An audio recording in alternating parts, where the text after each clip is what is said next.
What's the boogeyman?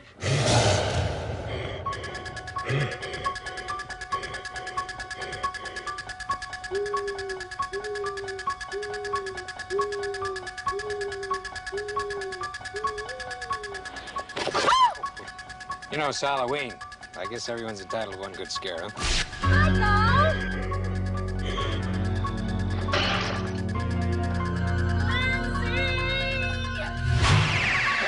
It was the low-budget shocker that made a surprise box office killing. Without movie stars or special effects, it sliced its way to the top of Hollywood's record books. Everybody was surprised by its success. And it didn't succeed right away. Its making was the ultimate test for a group of struggling filmmakers who took a stab at creating a new chapter in screen horror. We were a little army. We were a little army making a film. We were just a bunch of kids trying to make a movie. But when they were doing the deed, the sexual deed... Oh, my God. Yes. Everybody did everything. Go get me a beer. I thought you were going to get me one. It was that kind of a, you know, Mickey Rooney, let's make a movie. Totally. Anytime I'm channel surfing and I come across a scene from Halloween, you know, I just have to sit there and watch it again. It's amazing how many fans, generation after generation after generation, who have come up to me and said, I loved it, I was so scared I couldn't sleep. People really embrace this picture. Are you insane? Halloween is the Gone with the Wind of the horror movies.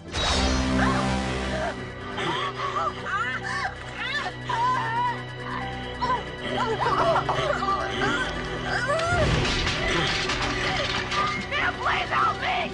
Please!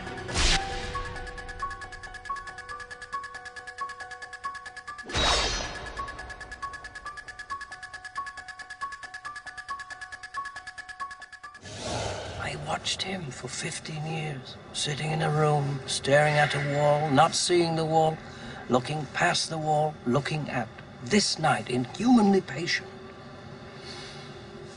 waiting for some secret, silent alarm to trigger him off.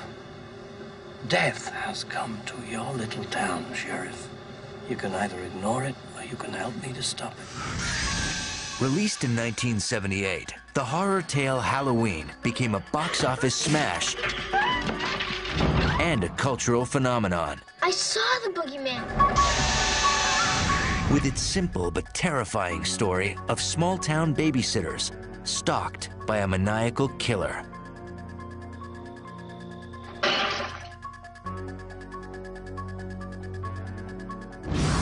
Despite a budget of just $320,000, Halloween would go on to become the most profitable independently released film ever.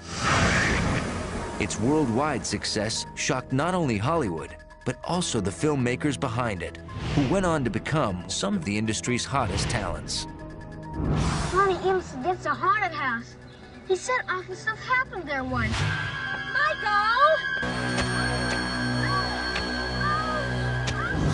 All the elements were right. An intriguing villain, a little bit of camp value with the Loomis character played by Donald Pleasence. I'm his doctor. You must be ready for him. If you don't, it's your funeral. You had some pretty teenagers in there. We have 3 new cheers to learn in the morning. The game is in the afternoon. I have to get my hair done at 5, and the dance is at 8. All the stars were in alignment. Totally. Everybody was very young. We were shooting in an incredibly fast pace. The entire makeup, wardrobe, prop department was in a tiny Winnebago. Here I was with these 18, 19, 20, 22-year-old guys, primarily, and a lot of people's girlfriends and friends and family all creating this movie. Well, kiddo, I thought you outgrew superstition. We were kids back then in '78. People were giving us some money. We were going out and playing. We had a huge sandbox to play in. We had our friends with us. We had no idea what we had. Here's something that a movie which didn't cost that much money, which is constantly continues to sell. I don't think there's another film like it. Although Halloween was created by a team of movie-making hopefuls, Its eerie premise was the idea of a veteran Hollywood player, studio executive turned independent film distributor Irwin Yablans. I want to do a horror film. So I started to think about how to do this for the limited amount of money we had. And it occurred to me that if we did a movie about babysitters, it would work because everybody had either been a babysitter or been a baby. And also I thought it would be something that would lend itself to kids in jeopardy. One night would be the best way to do it. Halloween just popped into my mind.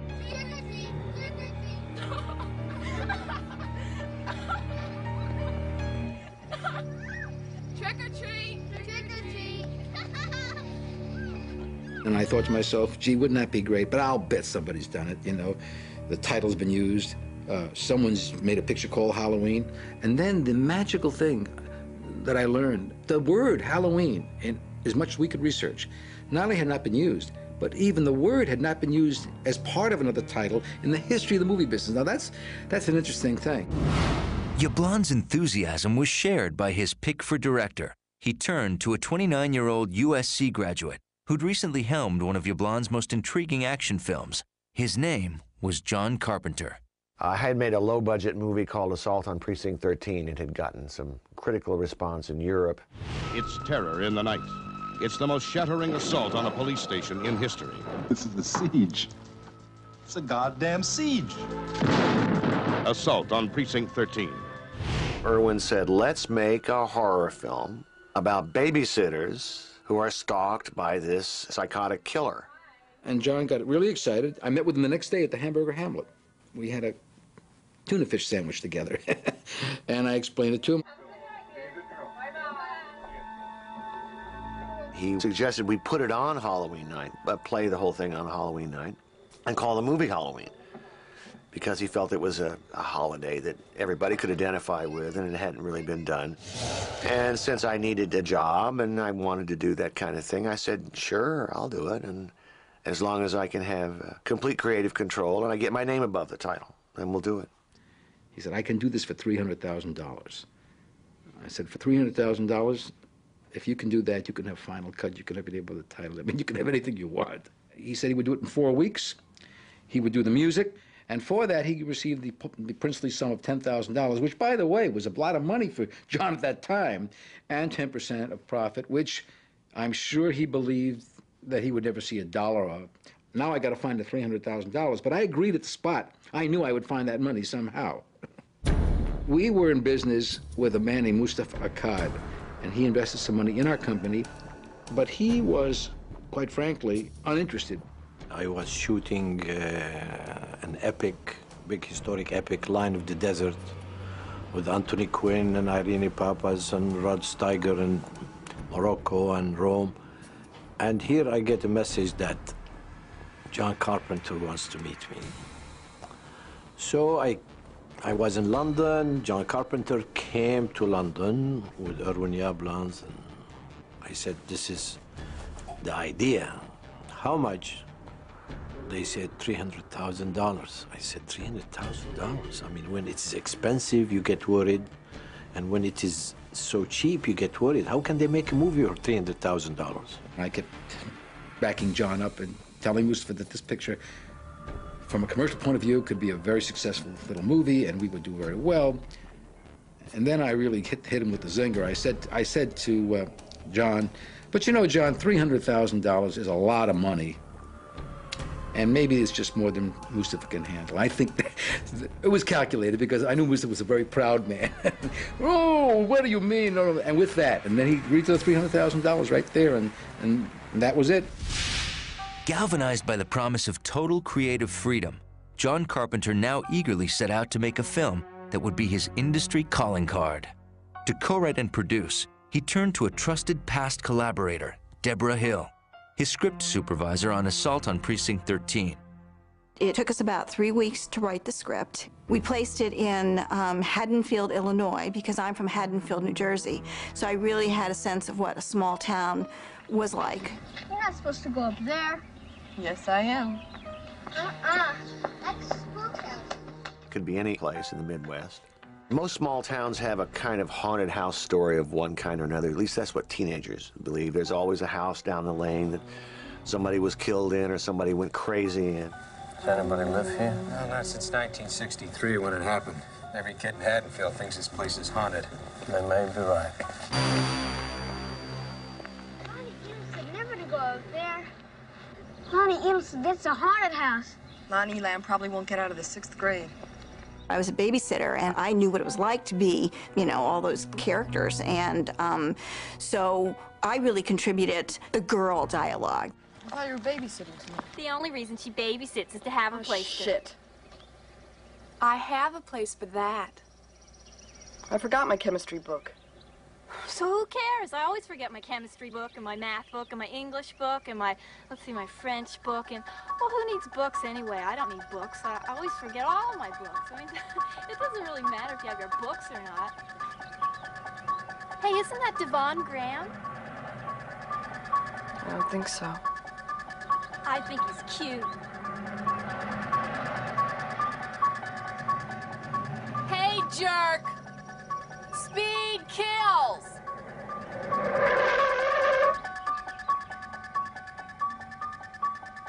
God, can't you take a joke?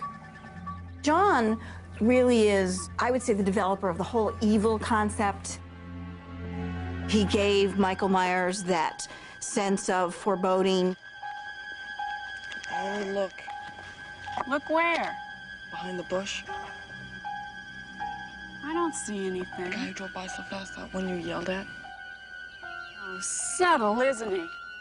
Halloween is loaded with scares, suspense scares. Hopefully not grisly or gory, but suspenseful, making people on the edge of their seats. I enjoy doing that. Creep. Laurie, dear. He wants to talk to you. He wants to take you out tonight.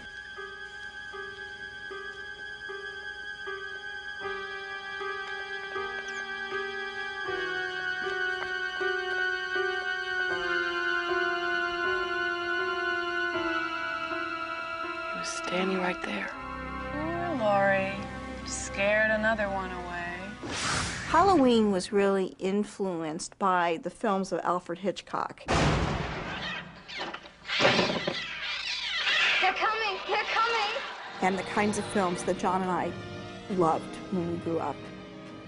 Psycho is the granddaddy of these kind of movies. That's the first modern horror film. Took horror out of Gothic castles and European romanticism, vampires and werewolves, and brought it into kind of modern day problems and so forth. It was a terrifying movie. That was the signpost that everybody followed.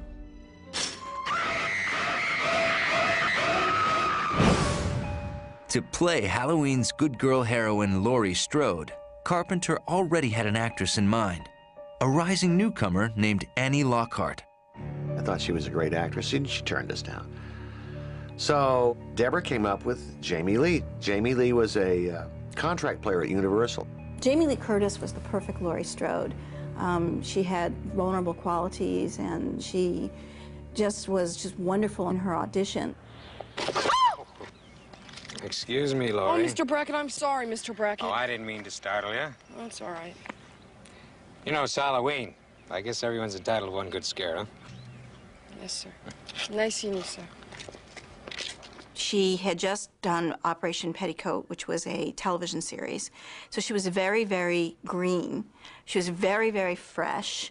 And yet she was the product of these unique parents, Janet Leigh and Tony Curtis. And besides being the best actress for the role, as a producer, I saw a great opportunity to promote the fact that she was the product of this Hollywood marriage. When Jamie Lee Curtis came to mind, one thing popped in my mind: Janet Leigh in Psycho. So we hired Jamie Lee for that reason, who incidentally would have been best choice anyway. She turned out to be a fine actress. The old Girl Scout comes through again. I was a young actor, and all I kept seeing was my name, the character's name on every page. So I knew it was a big part, and I knew that there were other parts that they were casting, other women, other girls. And I was very much a smart aleck and was a cheerleader in high school, so felt very concerned that I was being considered for the really quiet, repressed young woman, when in fact I was very much more like the other two girls.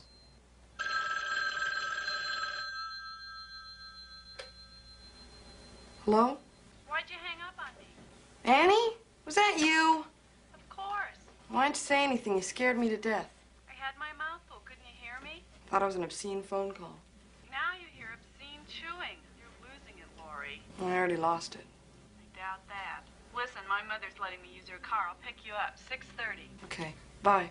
Bye. She added something beyond herself. Jamie, as I'm saying, was a very savvy, you know, grew up with Hollywood parents. She wasn't that little teenager that she played. That was her acting ability, and she was very, very good. I'm babysitting the Doyles. It's only 3 houses down. We can keep each other company. Oh, terrific. I've got 3 choices. Watch the kids sleep, listen to Linda screw around, or talk to you. Cast as Laurie's girlfriends were Nancy Loomis, the real-life wife of Halloween's production designer Tommy Lee Wallace. I plan on making popcorn and watching Dr. Dementia. 6 straight hours of horror movies. Little Lindsay Wallace won't know what hit her. And P.J. Soles, who'd played a similar bad girl role in the 1976 horror hit Carrie. Okay, so we're gonna do, first we go inside, right? Then we'll just talk a little, and then Annie will distract Lindsay. That's when we go upstairs to the first bedroom on the left. You got it? Okay, first I rip your clothes off. Don't rip my blouse. It's expensive, idiot. Then you rip my clothes off. Then we rip Lindsay's clothes off. Yeah, I think I got it. Totally. Like a million other actresses, I auditioned. And it was only afterwards that I found out that John Carpenter actually had written the part for me and hoping that he would be able to use me in it because he had seen Carrie. Want a beer? Yeah. Is that all you can say? Yeah. Go get me a beer. I thought you were gonna get me one. Yeah. I was married to Dennis Quaid at the time, and I know that they had asked to see if he was available, but I think he was doing the movie of the week, which was kind of a bummer because it would have been fun to have him. We brought a lot of ourselves and our own ideas to the characters. All right, come on. Where's my beer? I think every line I ever said, I ended it with totally or started with totally. Totally. Totally. Totally. Totally, totally. Totally. Totally. But among their cast of fresh faces, Carpenter and Hill were desperate to cast a recognized name in the small but pivotal role of Michael Myers' pursuer, Dr. Sam Loomis. With $20,000 in the budget, the filmmakers made an offer. My first choice was Peter Cushing. Peter Cushing was a famous British actor. I just loved him since I was a kid. This was in 1978. In 77, Peter Cushing was in Star Wars. So we called his agent and made an offer, and he would never deem to be in your little low-budget film. Christopher Lee also declined to do the role. And it was funny, years later, we ran into Christopher Lee at a party, and he said, that is the biggest mistake I ever made of my career, is to not be in this movie. It was I who said, have you ever seen Donald Pleasance? And I remember Donald Pleasance playing a bit of a loony in a picture called Will Penny, and a few others, as a matter of fact. And I knew he was a versatile actor. I didn't think we could get him, but I said, wouldn't he give us a touch of class? I was a huge fan of Donald. Have been, again, since I was a kid. So we hired Donald Pleasance, and we gave him an additional $20,000. So the total on the film was $320,000. Pardon me, I'm Loomis, Dr. Sam Loomis. Lee Brackett. I'd like to have a word with you if I could. Well, maybe a few minutes. I've got to take care. It is important. 10 minutes. I'll be here. Donald accepted the part. My most frightening moment as a director was the first time I had to go meet Donald. Years later, I became very close with Donald. He became a very dear, dear, dear friend. But at the time, I was scared to death of him. So he said, I don't know why I'm doing this film. I don't know what my character is all about. The only reason I'm here is because my daughter, who's a rock and roll guitar player, thought that the music you did in Assault on Precinct 13 was good, so I don't know what I'm doing. There are parts of the script which I'm now doing for John, which I can't accept. But I have to bring myself round to seeing it in his way because it's his film. I realized that he was just testing me. I think it's a little melodramatic, and certainly in my role. He got hungry. Could have been a skunk. Could have. Man wouldn't do that. This isn't a man. But of course, it's not intended to be real in that awful word, realistic sense. He always wanted to test the director to see, what did you have in mind for him? Did you have passion for the role? What was going on? But, oh, my heart was pounding. It was awful. It was awful. But greater frights lay just ahead. As the first day of filming now approached, and John Carpenter set out to risk everything on the most ambitious film of his career.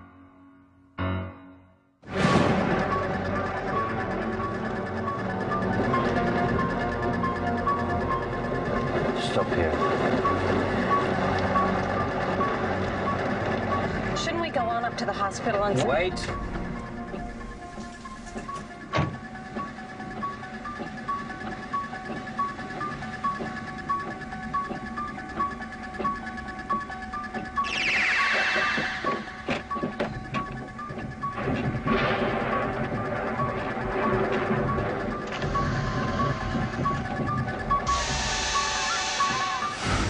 In May of 1978, cameras rolled on day one of Halloween as John Carpenter and his eager young collaborators set out to conjure movie magic from a skeletal budget.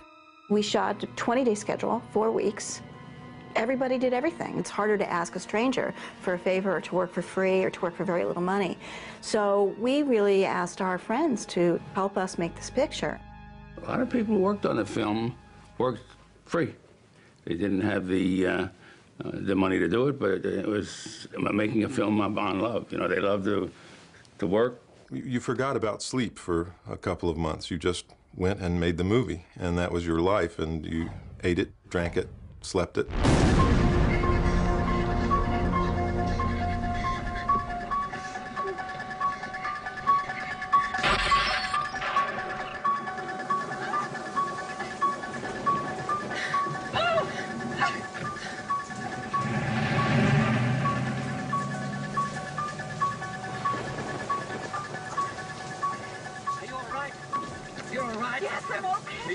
He's gone from here. The evil is gone. Everybody was doing 10 jobs. It wasn't surprising to see Jamie grabbing a case and helping us carry stuff. She was really part of the crew. I always said you'd make a fabulous Girl Scout.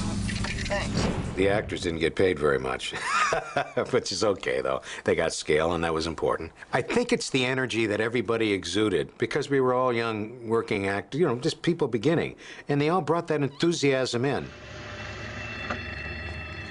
Hi, Annie. Laurie. Hi, Dad. What happened? What? What happened? Oh, somebody broke into the hardware store. Probably kids. You blame everything on kids. Well, now, all they took was some Halloween mask, rope, and a couple of knives. Who do you think it was? It's hard growing up with a cynical father. That was the best time I'd ever had on a film before or since. So we had a lot of fun on the set. There was a lot of jokes and kind of light. It was a light atmosphere. We had a great time. It wasn't really so much a pressure because it's easier for me to get a scene in 1 or 2 takes. You do a little bit of rehearsal and then you give 150% and you try to get it in the first take. Hey, let's look for a note. Let's don't. They had a dolly track, and I guess, you know, I had big high shoes on, so, and then we were going to go from the couch across the living room and up the stairs, and it was going to be one sweeping shot. And you know, you're always trying to look ahead and not look at the camera, look down to see where you're going, because, you know, you're trying to create this fake world here. Lindsay is gone for the night. Hey, now that's wonderful. And I guess I tripped over the dolly track. And John kept it in because the rest of the shot worked, so thanks, John. Even the movie's most veteran actor got into the Halloween spirit.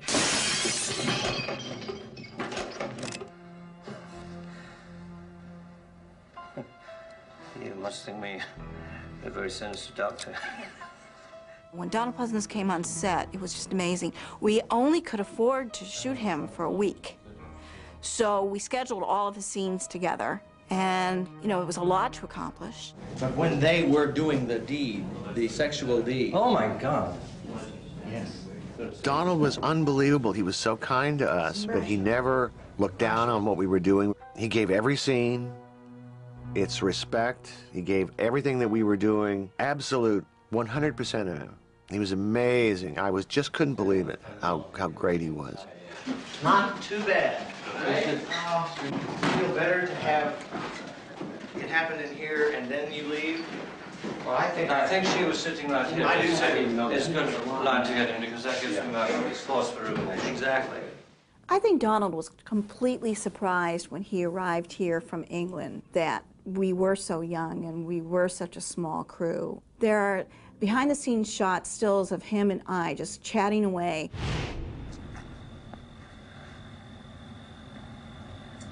Chicken. Go ahead, Lonnie. Go in! Hey, Lonnie, get your ass away from there. He was just so enamored with everybody, and so he kind of joined in. He was like pulling cable, too, and that was really great. I'd like to have a word with you if I could. Well, maybe a few minutes. I've got to take care. It is important. 10 minutes. I'll be here. It was wonderful to work with him because he was kind of spooky.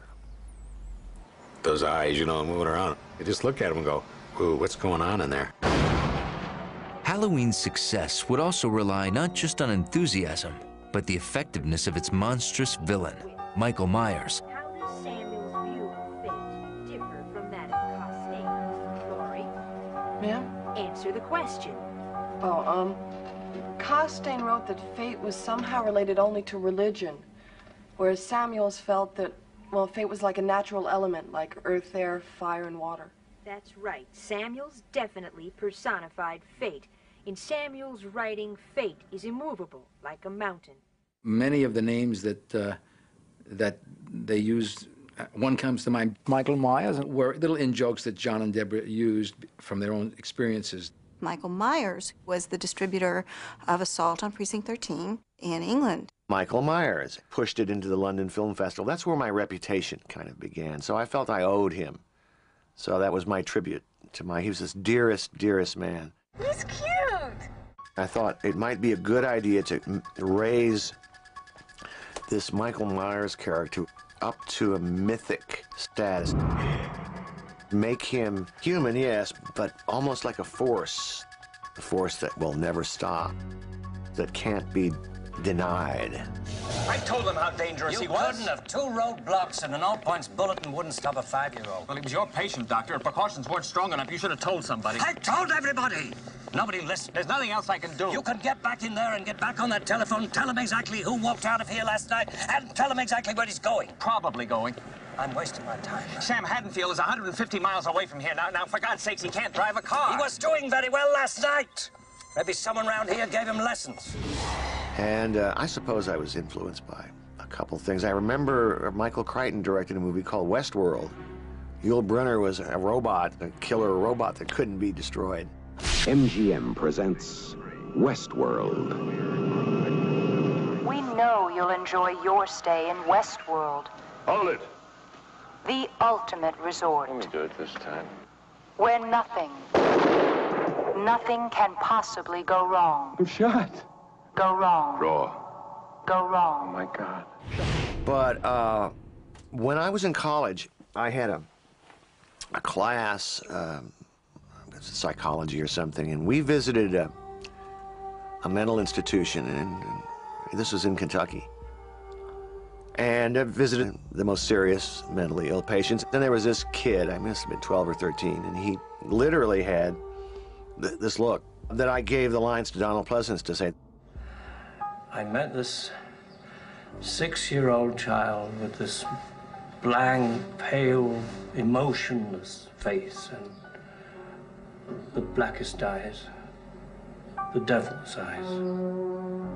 I spent 8 years trying to reach him, and then another 7 trying to keep him locked up because I realized that what was living behind that boy's eyes was purely and simply evil. It's a schizophrenic stare, is what it is. It's a real evil stare. And it was unsettling to me. And it was like the creepiest thing I'd ever seen, just because as a stranger, it was completely insane. Here's a guy who's a sociopath. He killed his sister when he was like 6 years old on Halloween night, dressed as a clown. Michael's first act of evil would be shown in a sequence that required all of Carpenter's ingenuity and a stunning new camera only recently invented. When I was making student films, I was in love with dolly shots. I was in love with Orson Welles' opening shot in Touch of Evil, which is a big, long crane shot.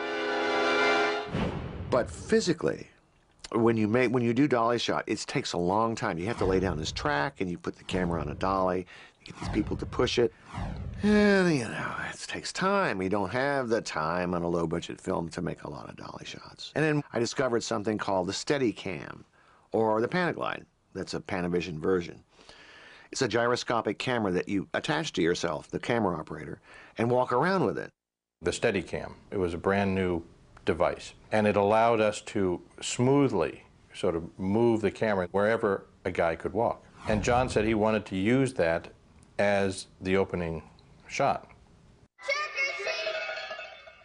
A sort of long, continuous shot that brought the audience into the backstory of what was going to be the movie. He wanted to start off establishing the old house, moving up to it as if it's with somebody's point of view, but then move around the back, inside the house. Never one to, you know, shirk from a challenge like that. I immediately thought, well, this is going to be great fun. John used the camera, as we know, as the character, Michael. So the camera becomes Michael, moving in. We are alone, aren't we? Michael's around someplace. We look into the windows, we come around, and we come back around in the back door, and that's when I, posing as the young boy, get the knife, and I'm carrying the knife.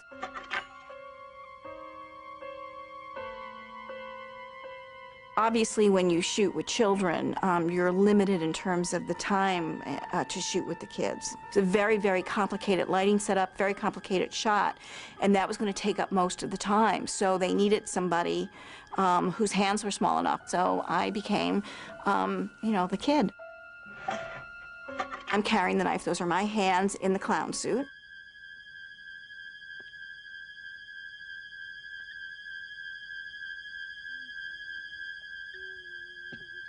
That's me climbing upstairs with the camera behind me.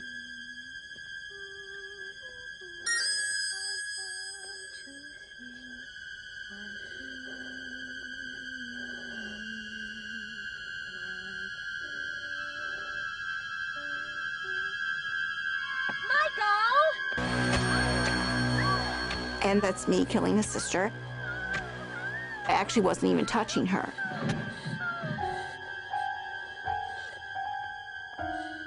It was also a challenge because the shot took almost exactly one roll of film each time. So every time we did the shot, we would just barely get it done and the film would run out. Eventually, they decided they wanted to piece together, I think, 3 of the different takes.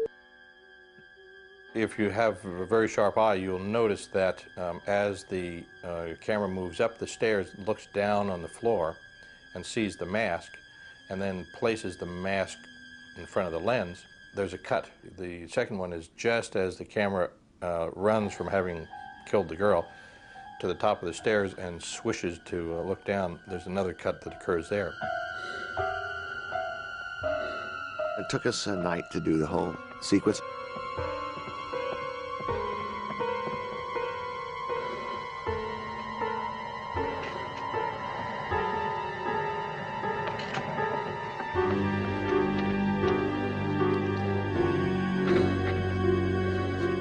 Michael?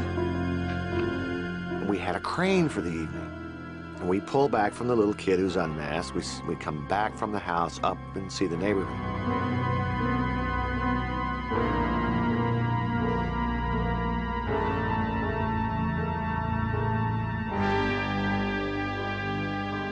That was an ambitious shot for a little low-budget crew. Although set in the Midwest, Halloween was filmed entirely in Southern California. Halloween has a couple of distinct locations. Let me tell you about them. One is in South Pasadena. That's where that old house is that the kids are out in front of. That's where we pull back in the beginning of the movie. The Halloween street, however, where the girls are babysitting, that's actually in my hometown of Hollywood, California. It's right off of Sunset Boulevard. And they were wonderful to us, absolutely wonderful. They didn't mind us shooting at all. Our biggest problems in creating an autumn world in Southern California in the spring with palm trees was to shoot around the palm trees or to create shots that blocked out the palm trees in some way. Unfortunately, especially in the beginning of the movie, you can see a few palm trees. That's the only thing that screwed it up. What the hell? In the beginning of the movie, we got these big bags of leaves, you know, orange leaves, fall leaves, and we would have this sort of stupid fan next to the camera, and we would like throw the leaves and so that they would like blow in front of the camera. I remember there maybe being 6 to 8 people on the crew. And it was time to throw the leaves on the grass. Everybody pitched in. And when we finished that scene, you know what we did? We went and raked the leaves, picked them up, and put them back in the bags for the next time. But amid the group's exuberance, there was also anxiety on the part of first-time film star Jamie Lee Curtis.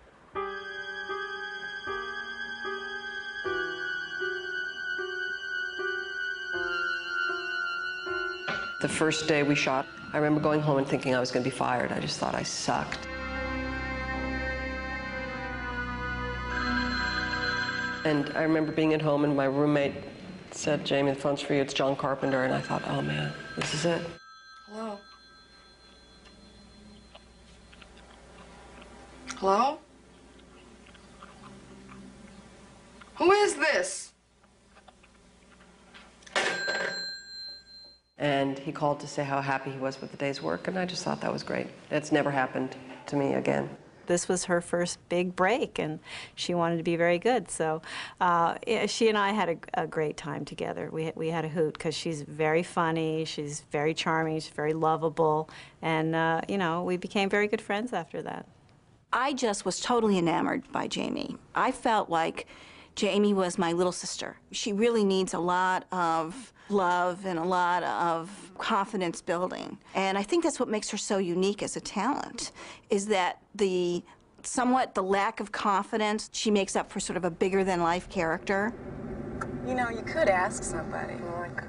Sure you could. All you have to do is go up to somebody and say, "You want to go to the dance?" You could do that. I couldn't.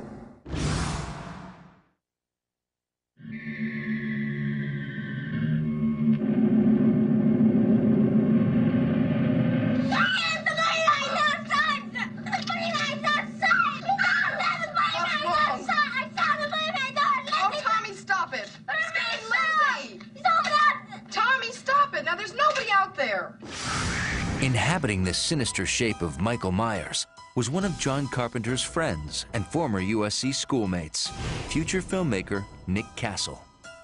When I found out that John was going to be shooting Halloween, pretty close to my house actually, I went down there and asked if I could stick around the set, because at that time I was trying to get my own pictures off the ground as a director. And he said, "Okay, fine, but as long as you're going to be here, why don't you do something?" And he said, "Go here, put this on, and you'll be the guy running around with, be the killer." And that's fine. Do I get any money? Yes, $25 a day. And it was great. He's just a real pal, and his father was a choreographer for Fred Astaire, and he just moved great. And I think John really wanted to play him as that, where he just looks, and his head turns, and he's enamored by this sister-like character that he sees in Laurie Strode. He makes the connection. He breaks out of the insane asylum and gets to his house and sees this young girl and makes this sort of subtle connection. wish I had you all alone, just the two of us. I basically asked the actor question, what is my motivation? And he said, your motivation is to walk from this point to the end point and roll.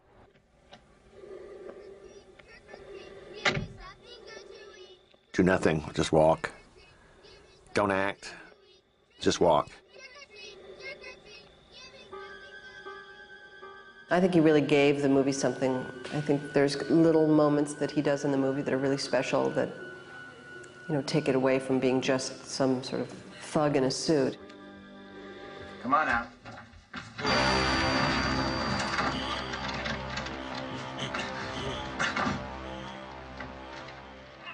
The only crazy thing he did was when he stabs the kid.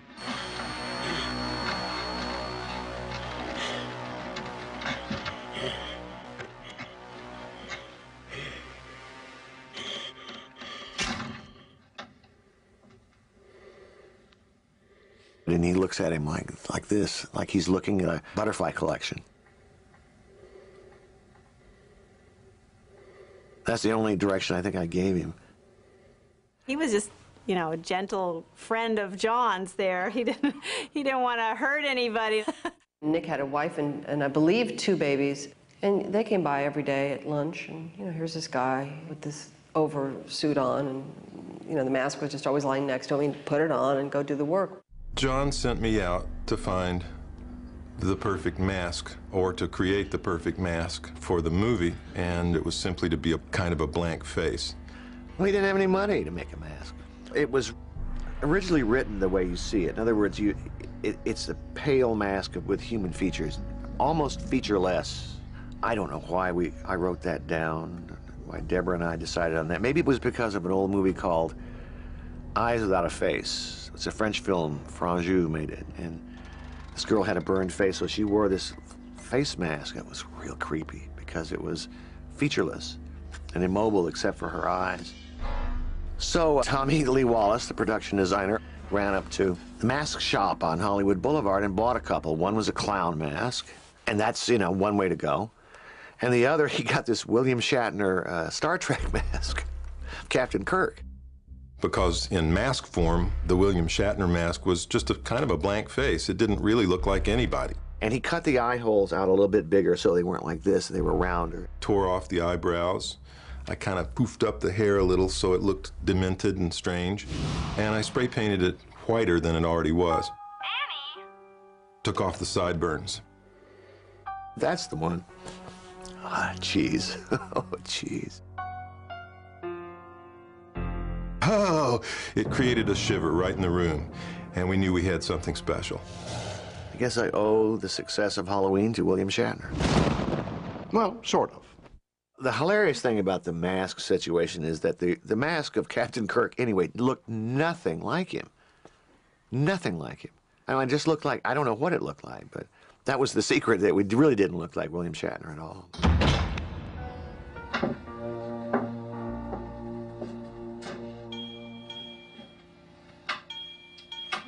Terrific. John was acutely aware of the importance of composition.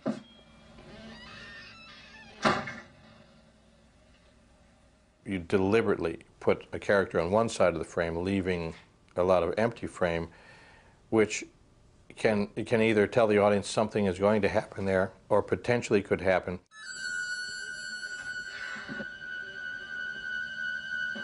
Hello?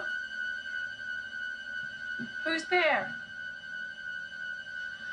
Paul, is this one of your cheap trips? There's one where Nancy Loomis is in the kitchen talking on the phone. Hello? Hi, Annie. Oh, hi, Paul. Stuck, huh? All right, cut it out. It can happen to anyone. And the camera sort of pans with her. And it's, as it passes by behind her in the doorway is the shape standing there. And camera gets off of it, and then when it comes back, he's not there. Yeah, but I've seen you stuck in plenty of other positions. My parents are gone. Oh, that's fabulous. When did they leave? About a half hour ago. Oh, utterly fantastic.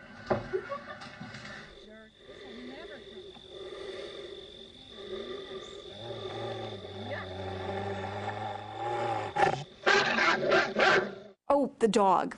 Killing the dog. You know, I'm a dog lover. I hated that. But I think what we had to do was to find a way to show that the shape was really evil and deadly. Lindsay, Lester's barking again and getting on my nerves again. Oh, never mind. Guess he found a hot date.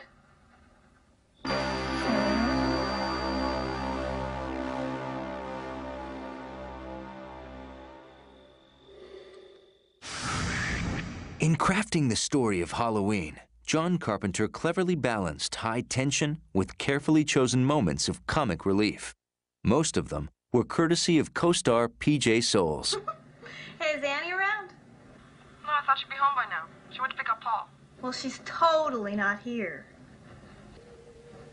She probably stopped off someplace. Have her call me when she gets home, though. I have Lindsay here, and I want to know what time to put her to bed. Okay. Later. Have a good time.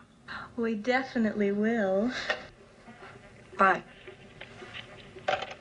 You know, Jamie always told me she was jealous of my part because I got to do all the fun stuff. I had a lot of make-out scenes. Yeah. Can't help it, the phone keeps ringing. Oh, and I can't keep you interested, Just huh? answer the damn phone. Well, I can't. What if it's the Wallaces? Get Annie in trouble, you know. Just take it off the hook.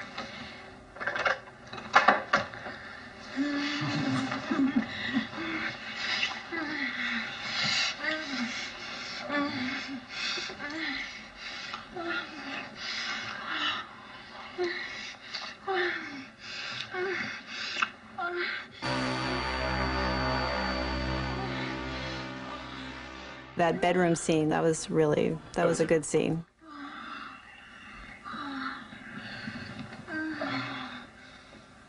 Oh, fantastic.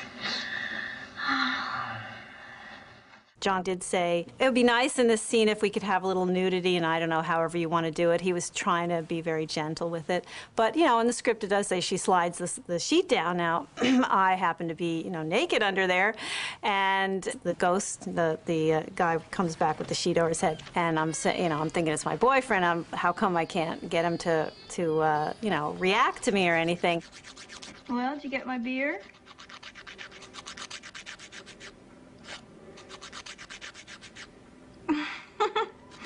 Cute, Bob, real cute. I think the line was, okay, big guy, come over here, but instead I slid the sheet down and say, see anything you like? I just thought that was really funny, and John liked it too. So, and that's become a classic line. In fact, the first time that I had gone to see the movie in Hollywood, there was a guy behind me, right behind me, and I was sitting there watching, and I say, see anything you like? Well, can't you answer me? And the guy goes, you bet your sweet beep I do. Are you weird? And I just sank down in my chair. I was so embarrassed, and I thought, oh boy, I gotta wait till everybody clears out of here before I move, because I don't want them to know it was me. Carpenter and Deborah Hill had filled their script with several set pieces of shocking horror. Now, with time running out, Carpenter had to capture that horror on film with little bloodshed and no special effects. Usually at carnivals or fairs or, you know, any place, there's always the haunted house ride. Things jump out at you and these foolish things happen. And when I was a little guy, a little kid, I went to these things, and I remember what scared me about those rides. I tried to duplicate them in a cinematic way. The things that go bump and jump out and scare you.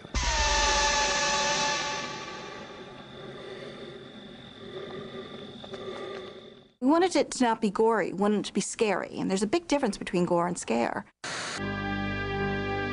John is, from childhood, from earliest days, one of his passions was scary movies.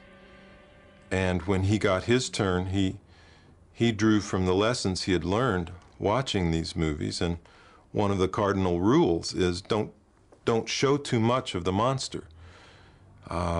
One of the oldest tricks in the book is to understand that it's not what you see, it's what you don't see that gets you scared. It's about knowing something's in there, and when your character, for some compelling reason, must go in there, it's about anticipation. Where's it going to happen?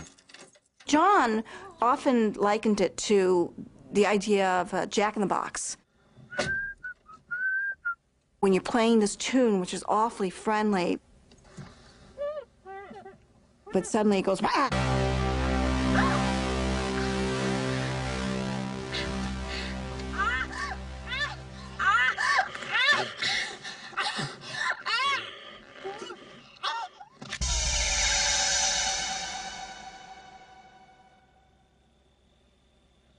As far as filming it, and at the time it being scary, it just wasn't. We'd always end up laughing, and even my death scene where I'm getting strangled by the phone, I had to beg him to do it harder. I said, you know, don't kill me, but just do it a little harder, because this, all you're doing is tickling my neck, and I can't die this way.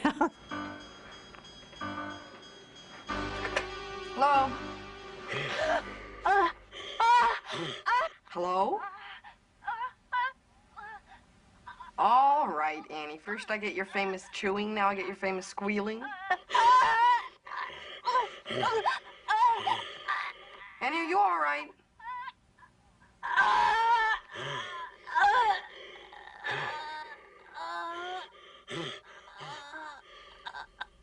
John was very, very acutely aware of as being how you build suspense.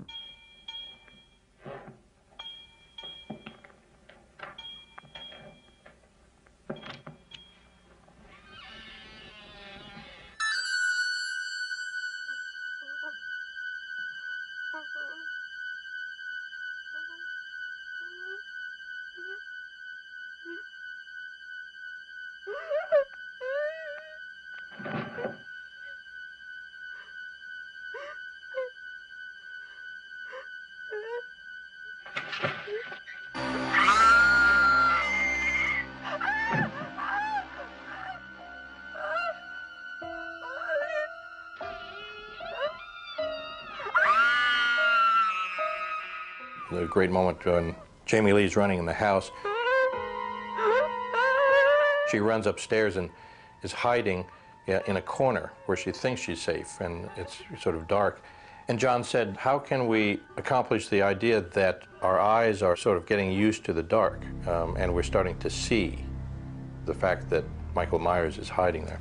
And I said, oh, well, this would be fun. So we set it up with a small light on a dimmer. I gradually turned the light up so it began to just barely expose the film. And then you start to notice something.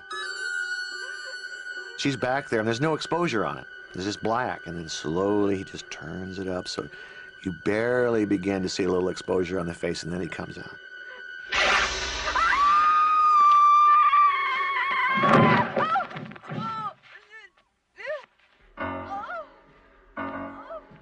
As the end of Halloween's filming approached, spirits on the set stayed surprisingly high as cast and crew rallied each other to make it to the finish line.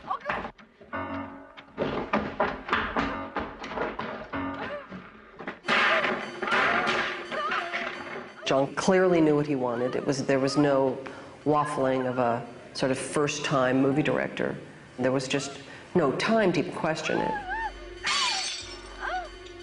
When you make a low-budget movie like this, it forces a director into committing and being creative, trying to be creative. How can I do this so the audience will watch it rather than being really bored with it? I think that's one of the strengths of Halloween, is the sense that this pace is different.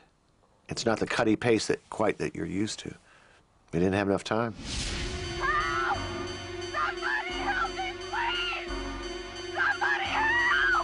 And there's one shot where Jamie runs from one house up to another, screams at a neighbor. Hello! Hello! Oh, oh! Hello, help me! Man, please help me! Please! Can't you hear me? Oh, God! Oh, help me, please! Runs all the way across the street, and we're paragliding with her right into the to the door as she bangs on it. And we worked our butts off to do that. Tommy, it's me! Who is it? Tommy, open up, it's me! Yeah, please. Tommy, please! Tommy, hurry up! Tommy, please! Tommy! Tommy, please! Tom, get upstairs. What is it, boy? Get upstairs, get Lindsay, lock the bedroom scared. door. Do as I say! Hurry! Get in there, come on, Tommy. Now lock the door!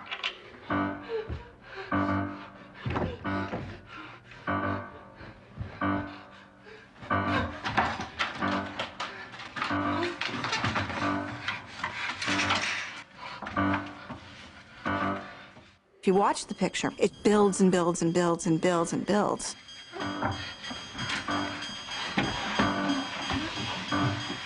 The shots of the shape, they get narrower and narrower and narrower until the end of the movie where Jamie's in the closet. It's a really tight, you know, close-up kind of movie. You're in there with her, and this guy's coming after her, and you're going, oh my God, what's she gonna do? God, grab the hanger. You know, I mean, yeah, you get frightened.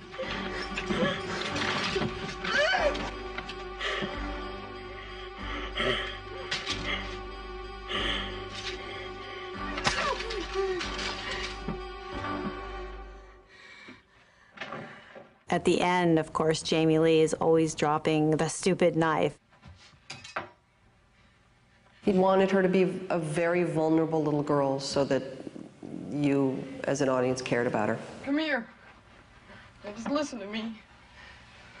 I want you to go down the stairs and out the front door. And I want you to go down the street to the Mackenzie's house.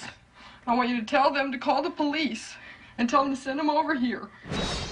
During the shoot, John Carpenter was also busy working on another ingredient, the music score, which the keyboard-playing director composed himself.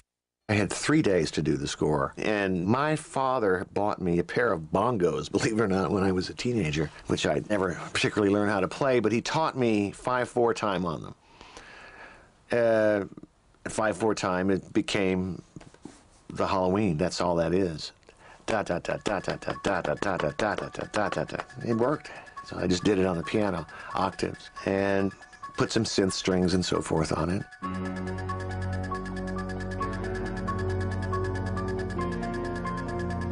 Dun, dun, dun, dun, dun, dun. And right off the bat, you are out of balance. It's almost as if your whole mind is being short-circuited and played with because you're getting this fast, crazy, erratic music.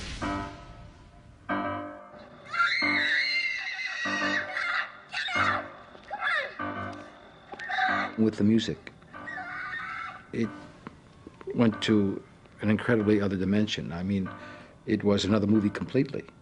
It was so effective. Now, you say, how long did it take? Well, how long could it take? John had 4 weeks to prepare the film. He had 4 weeks to shoot it and 4 weeks to finish it. So he probably did it while he was shaving. Well, it didn't work without the music. And interestingly enough, I showed it to an executive from 20th, but I didn't have the music on it.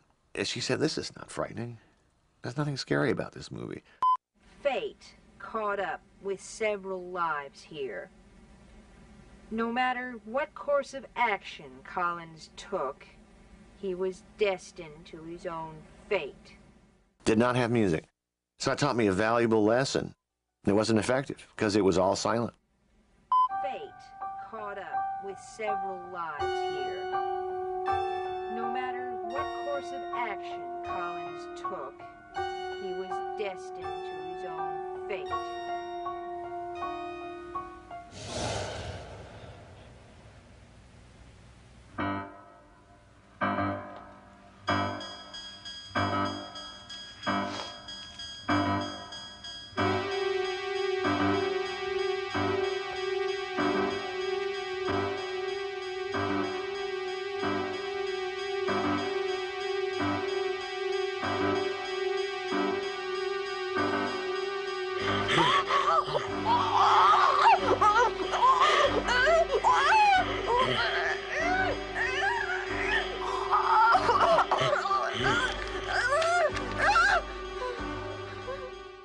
People would scream when Michael is unmasked in the hallway there, Jamie unmasked him. Well, what you're seeing is nothing.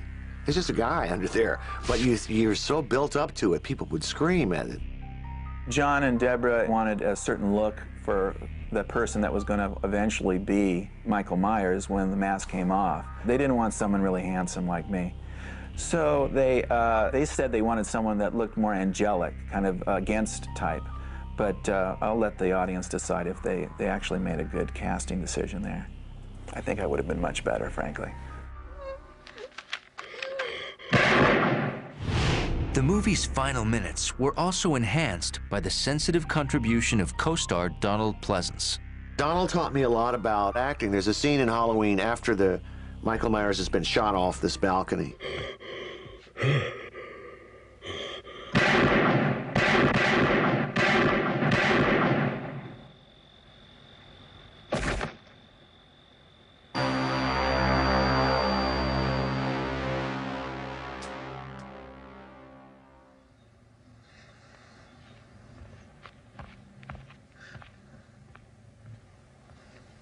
Donald's character sees that the body's gone. He said, I can play this two ways. I can play this, oh my God, or I can play this, I knew this would happen. I said, I didn't know what to say, so I said, can you do it both ways for me? And he did. And we used, I knew this would happen. That was the one. That was the one that was chilling. The final montage of the movie was actually made in the editing room. I don't think that it was certainly not in the script. And all these like shots of places where he had been or could have been.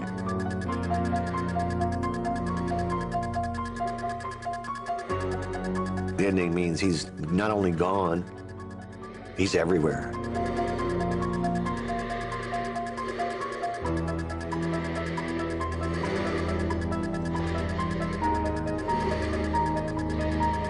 This guy is a human, but he's not. He's more than that.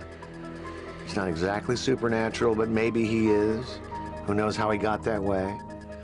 It makes the ending more surprising if you don't say he's been, cursed by some. You don't give much of an explanation. So your imagination works much more, it's much more terrifying. It was very funny because people who saw the picture thought we had set it up for a sequel. And, it was the furthest thing from our minds.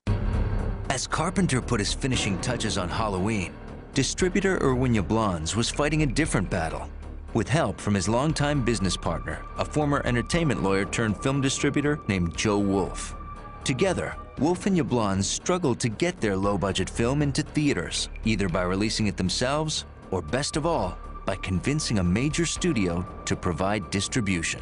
I had invited Warner Brothers, Columbia, Paramount, all of the majors to come to the screening, none of whom came in those days. This before they even paid attention to these kind of pictures. So I sat down with Joe and I said, we're going to distribute this picture ourselves.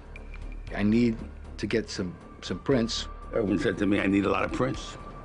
I said, well, how am I going to get them? I said, well, I'll call MGM and see if they'll give them to me. Just so happens that I had done a favor for MGM, and when I walked in and ordered 400 prints, they said yes. The distribution was not on a national level, it was just town by town. Irwin Yablans, he was really very good at that, selling it theater by theater, town by town, city by city. We had been asked to go to USC, and John, who being an alumnus of the school, we ran the film and then got up and were being grilled by the film students. John took the film back to his class at SC, his people, and he said, why are you making that piece of junk? One of the students raised a hand and got up and he said, I have to ask you people, why in the world, if you're going to make a movie, why in the world would you want to make this kind of movie?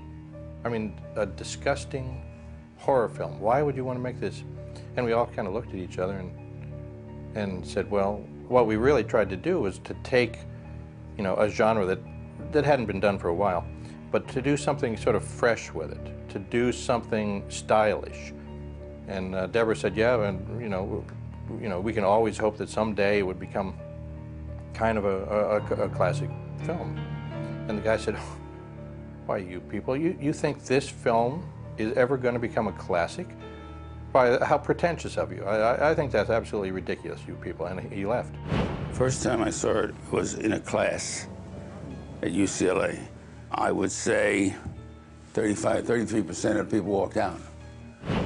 And, you know, I looked over at my wife and said, well, but you know, 33% of the people aren't going to like a horror picture.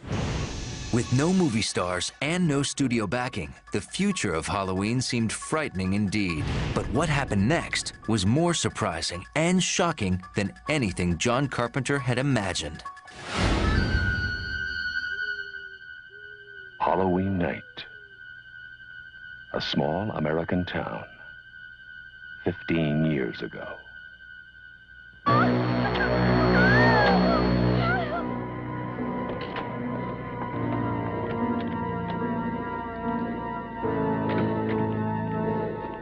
Michael?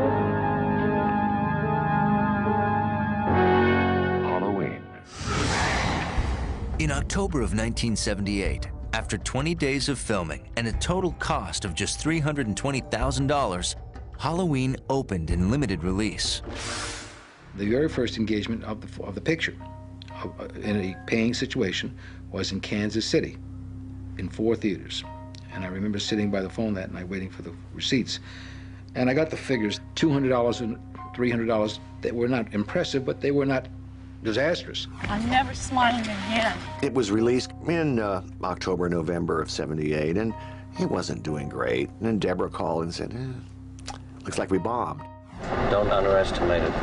The next day, I got a phone call. They were double. The next day, they were triple. By the weekend, they were 10 times. This taught me a great deal about the power of word of mouth, because we had very little money to spend on advertising, and nobody knew what this picture was. A few people got it. A few people knew that it was special, it was well made, it was a good piece of cinema, as well as a good popcorn movie. Awful lot of other people just shrugged it off or didn't like it at all. It was something that built over, 3 or 4 months. And even then, it wasn't like I walked down the street and people were going, hey, Laurie Strode, all right. The amazing thing is how this movie built. Erwin Jablons, who released the picture through Compass International, truly had a plan. The plan was to take it to the Chicago Film Festival. It wasn't until the picture opened at the Chicago Film Festival that we realized we had a critical and commercial success in our hand. The picture was reviewed wonderfully, and the audiences were just lined up around the block. Pictures, normally they open up and they go down. You know, the people who go and see them. This picture was amazing. It kept on going up and up and up. And it played Philadelphia, it played Boston, it played New York, and basically weeks it stayed. People had told 2 other people, 4 other people, 5 other, they told 10 other people. It was almost like the game of telephone. Oh, that's fabulous. The reviews were good, but over a period of 8 weeks, this film just killed them. We couldn't believe it. I'll kill you if this is a joke. You know, I used to come up to sit down with Erwin and we'd say, well, what do we do now? Everybody's coming up saying, ooh, what are you talking about? Well, it's a big hit. No, it's not. Yeah, it is. I had no idea. Suddenly, the movie no studio had wanted was a box office blockbuster. Halloween surpassed everyone's expectations to become the most profitable independently released film to date, grossing over $70 million worldwide in its original release. It was, the new indie sensation that everyone had to see. What set Halloween apart from other, horror films of that time, I think, was just a skill that John Carpenter brought to the material. Subjective shots from the killer's point of view. It really hadn't been done that much before.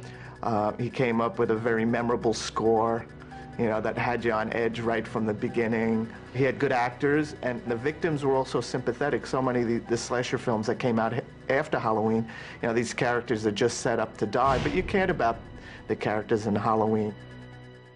First time I saw it in a movie theater was amazing, because they suddenly started picking up on all the characters, and particularly, you know, screaming to Laurie Strode, "Don't go there! Don't go in the house! Don't cross the street!" I mean, it was very much, you know, an audience participation, and particularly when they realized that the character PJ played had this kind of, the way she talked, where she said "totally" all the time. Put me down! This is totally silly! So when she would finish a sentence, the whole audience would scream out, "Totally!" I totally promise. I totally don't believe you. So it was like really, really fun. And then, I mean, I just kept going the whole opening weekend. I went multiple times to different theaters, and by the end of the weekend, it was like Rocky Horror Show. Oh, God, help me! People were screaming and yelling lines back and interactive. It was really great. It was really great. With her very first movie role, Jamie Lee Curtis had established herself as a star to watch. It gave me a movie career. I tried to point out the irony that in those exploitation movies, I was intelligent, forthright, fought back against adversity.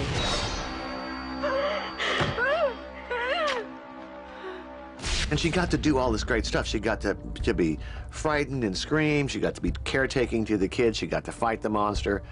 I mean, she did all kinds of great stuff. And that's a dream part. Halloween also launched the careers of its talented makers behind the camera. Most of the people, you know, in Halloween, people have become major contributors to the film industry from this film. Everybody has been successful. Dean Cundy became one of the top cinematographers in town. Deborah Hill became an ace producer. Nick Castle became a director. You know, lots of times you hear about the curse of something. This is one movie where I can really I can't think of anybody who was cursed. Everybody benefited, everybody has been successful. It's been only a positive story. By virtue of the contract that I had as the writer-director, I had a net participation profit deal, and I got the biggest check I had ever seen in my life from Halloween. It was stunning. I couldn't believe it. The film's simple plot also became fodder for serious analysis by many of the nation's top movie critics. Some saw a conservative agenda in a story that hinged on the murder of sexually active women. But its director disagreed. The teenagers that are victims are sexually active. But that misses just the essential point of the film. The movie's about the revenge of the repressed. And Jamie Lee has a connection with the killer because she's repressed too. It's tragic you never go out. You must have a small fortune stashed from babysitting so much. Guys think I'm too smart. To me, these kids are just engaged in normal teenage behavior. They get killed because they're not paying attention. They're involved with their boyfriends and they don't think anything's going on. And there's no Christian right morality. No. And psychiatrists and academics tend to read a little too much into Halloween. You know, Carpenter just wanted to make a scary movie. I asked my son, he was 17, why do you go and pay money and go and see these scary movies? He said, Dad, I take a girl to the movies. After 5 minutes, either she's grabbing me or I'm grabbing her. And this is so, next day he will take a new girl.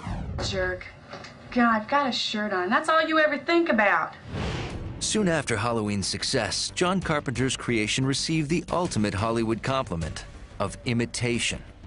Now, the same studios that had turned the movie down began making a series of blood-stained imitators. You know, it was the first of the horror movies. You know, everything came after that. Friday the 13th, Nightmare on Elm Street, which I was involved in. Created a whole, industry of slasher films. From Friday the 13th, and any holiday wasn't safe anymore. You know, you had New Year's Evil, Silent Night, Deadly Night, April Fool's Day. It should also add that a lot of mainstream movies, I think, imitated the slasher tropes, films like Fatal Attraction and Sleeping with the Enemy, films like that, where they took, sure, they dressed it up with big stars and big production values, but those are really slasher films under the surface. And again, they also owe a debt to Halloween. As other movie monsters got into the act, Michael Myers himself returned to screens. Dino De Laurentiis with Universal came, they wanted to do a sequel. A sequel? I thought, my God, that's not television, never heard of a sequel before. They said, no, we want to do sequel, and I said, well, I don't know. They said, don't worry, we'll give you profit in advance. I said, okay. 1981 saw the release of Halloween 2, produced by Deborah Hill and co-written by John Carpenter. John Carpenter and I agreed to write Halloween 2 and produce it. And we wanted it to be a continuation of The Night. And it was very difficult for that movie to be fully realized because not until after we were in the midst of shooting it, we realized we had the lead character of Laurie Strode comatose in a bed. She was not proactive, and it really didn't work, in my opinion. I will say that what got me through writing that script was Budweiser, 6-pack of beer a night, sitting in front of the typewriter saying, what in the hell can I put down? I have no idea. We're remaking the same film, only not as good. The film was a box office hit, and it paved the way for a seemingly unstoppable series of sequels. I've only seen 1 or 2 of them. Halloween 2 was okay. Halloween 3 was a horror. It was just a terrible movie.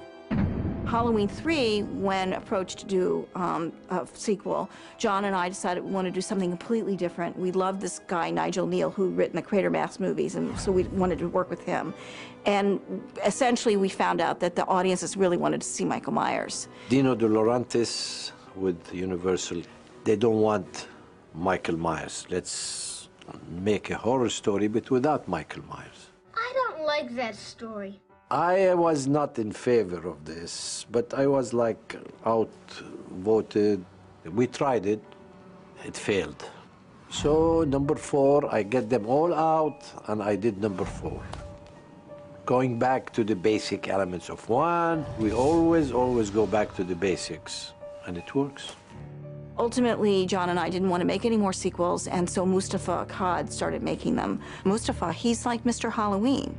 I'm the godfather of the Halloween. I preserve its continuity. I preserve its element. I will keep doing it, and I'll stop at 22. That's what Donald Pleasence said. One of the press were asking him, come on, Donald, you're going to keep doing these Halloweens, all this? He said, no way, I'll stop at 22. So I like to follow his advice. Mustafa Akkad has kept the franchise alive because he believes in it. Years later, Miramax bought the rights to the Halloween franchise, and they had the idea of, and Jamie actually had the idea of reuniting us again and met with them. Everybody wanted to do it except me. God bless all of you here, but no thanks. The one that is closest to Halloween 1 is H2O. I think that the filmmakers, and certainly Jamie, tried to stylistically keep it as close to the original as possible, and for that I'm extremely grateful. Thanks.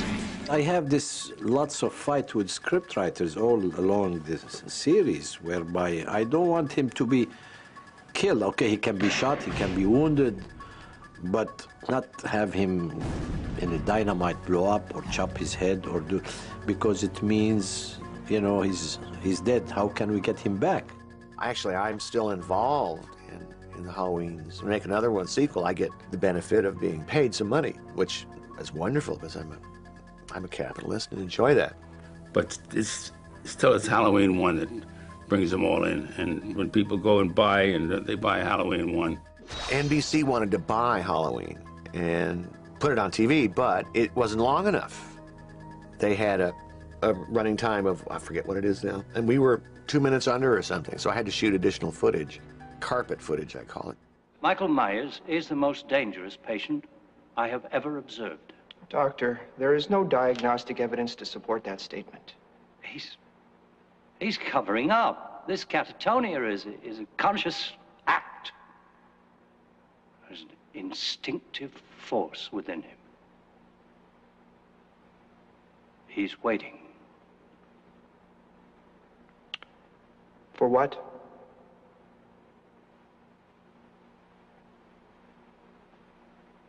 I don't know. But we still made a lot of money from it. Yeah, so I hoed out. Hoed right out.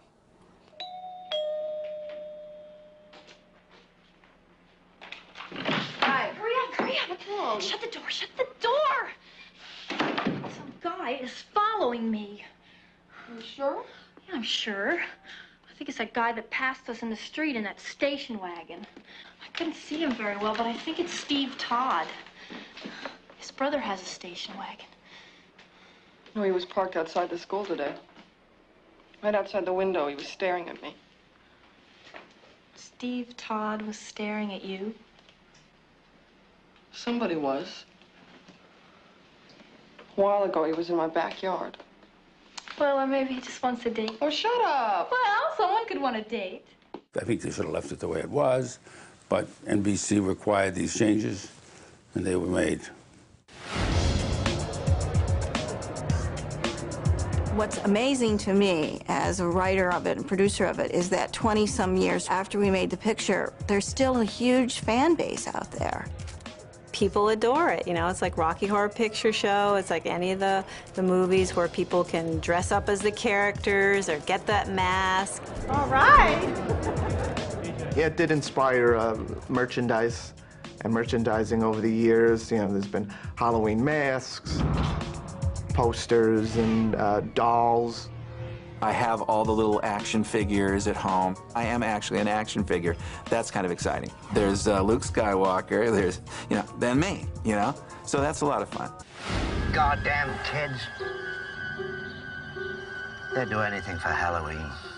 I suppose there's one thing about Halloween that I hold very dear and precious, and that is that much like the killer himself, Halloween seems to never die. People constantly coming up and say they saw the film and they remember when they saw it, when they were kids, or they've seen it on TV. And that is really neat. Halloween would go on to make another fortune in its many incarnations on home video and DVD. And it's still selling tremendous amount of video cassettes, and it's going to be on television every year. It's fantastic, you know, it's one of those things that may happen once in a lifetime. As for its creator, John Carpenter would go on to other triumphs that established him as one of the top horror and suspense directors of his generation. Halloween got me branded as a horror director, and it sent me down a career making fantasy and science fiction and horror, but hey, I got to become John Carpenter. How cool is that? Despite John Carpenter's other successes, many still consider Halloween his ultimate accomplishment, and it endures today as a chilling horror classic and a still inspiring example of filmmaking ambition and imagination. Man wouldn't do that. This isn't a man. And it's still a scary movie because they allow you to do all the thinking. You don't need all that blood and guts and gore because you know what's going to happen. Create that atmosphere and you got an audience. You know, it's Halloween. I guess everyone's entitled to one good scare, huh? Fear is an interesting thing. We all are afraid of the same things. Lori, the boogeyman is outside. Look. That's what makes these movies so universal. That makes them play in every country. Help! Oh, God, help me, please! We're all afraid of death, loss of identity, loss of a loved one, disfigurement, all the horrors of humanity. We all have them. We can all relate. If it scares you and you can sit on the couch and get a little closer to your girlfriend and put your arm around her and make her feel a little better, you know, and comfort her while she's squealing in the chair there, then that's a good movie to see. Have a good time. We definitely will. And I advise some of these, from the married, take a husband and put a tape of Halloween and watch it. I think it will bring out some emotions or some intimacy. Oh, fantastic. I love Michael Myers. To me, everybody hates him, but I am going to keep him alive as long as I can. Are you weird? It definitely stands the test of time. It hasn't dated, unlike a lot of other films, you know, from the 70s and older films. It's a real primal experience. It's, you know, lean, mean, fighting machine. Like Hitchcock, Carpenter was really able to mine those feelings that nobody's safe no matter where you are. You know, you leave the big city and you go out into the suburbs, but there's evil lurking out there too. You can't kill the boogeyman. He's everywhere. Evil still lives. He will always live. He's in the shadows. He may be in your house. He may be in mine. Oh, no. Cute, Bob, real cute. Come on out.